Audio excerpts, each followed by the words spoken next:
Every empire bears the mark of the kind of society that creates it. Nomad empires, like that of the Mongols, ruled through tribes and clans. The British Empire began as a trading venture, was conquered and governed by members of the aristocracy, and was administered by a colonial bureaucracy starved from the professional middle classes. Each of these social groups left its mark on the empire. Republican Rome was a city-state run by its greatest families. It was also a slave-owning society. It is no surprise that the empire it created was aristocratic, and that it depended for its management on the family and on slavery. Family and slavery might seem an odd combination today, but in many pre-modern societies the two were fitted closely together.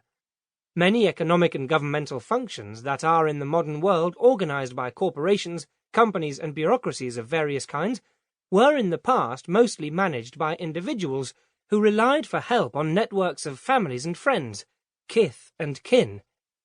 Perhaps the most basic economic activity in antiquity is farming, whether that of tribal cultivators who, organizing their work through ideologies of kinship, or that of peasant families. Slavery appeared in both kinds of society as a means of supplementing the workforce. Typically it appeared alongside friendship and clientage. Slaves provided labor all the year round. Others might help for particular needs. The aristocratic rulers of mid-republican Rome had much more to organize than their family estates. Some owned several farms, others buildings in the city, trading vessels, potteries, and small shops. No one had enough relatives to staff or manage all these ventures. Wage labor existed, but it was rarely used, and mostly for piecework.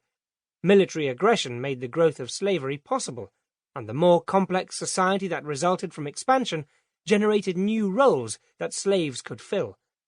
Roman property owners, and slaves were property of course, made use of slavery in every possible capacity. Slaves worked in the fields, in the mines, served at table and in the bedroom, were teachers, financial managers, and confidants. Romans famously freed many of their slaves and gave them a limited form of citizenship. The reason was not sentimental. The slaves who were freed were generally the most skilled, and as ex-slaves or freedmen, they remained closely tied to the houses of their former masters. By the end of the Republic, a great part of the city consisted of grand houses, each of which might include hundreds of slaves, and around them a penumbra of former slaves still closely tied to their former masters. Most Roman aristocrats spent only a small part of their lives in public service, as generals or governors or other officials. While on service, their family, friends, and former slaves assisted them. The state owned a few slaves, but until the emperors expanded their own family and slave household to form the kernel of a civil service, the empire was governed patrimonially. That is, by the kith, kin, and slaves of its leading members. The family also generated powerful images of authority, images which were easily transferred to other spheres.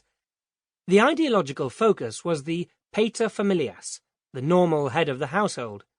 Roman fathers were imagined to exercise benevolent care and moral leadership as well as authority.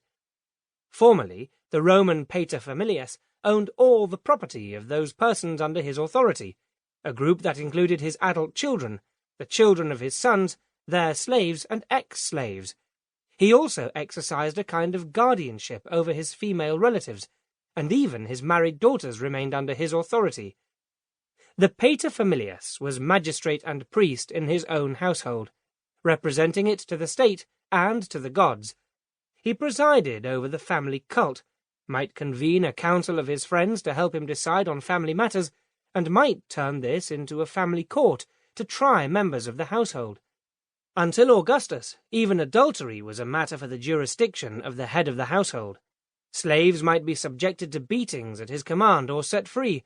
Ex-slaves might in principle be re-enslaved. Recent research on the Roman family has shown that reality was more complex. For a start, the idea of most adult males being completely under the thumb of an aged pater familias has to be rejected for all periods of Roman history. In a world where men typically did not marry for the first time until their late 20s, and where life expectancy was at pre-modern levels,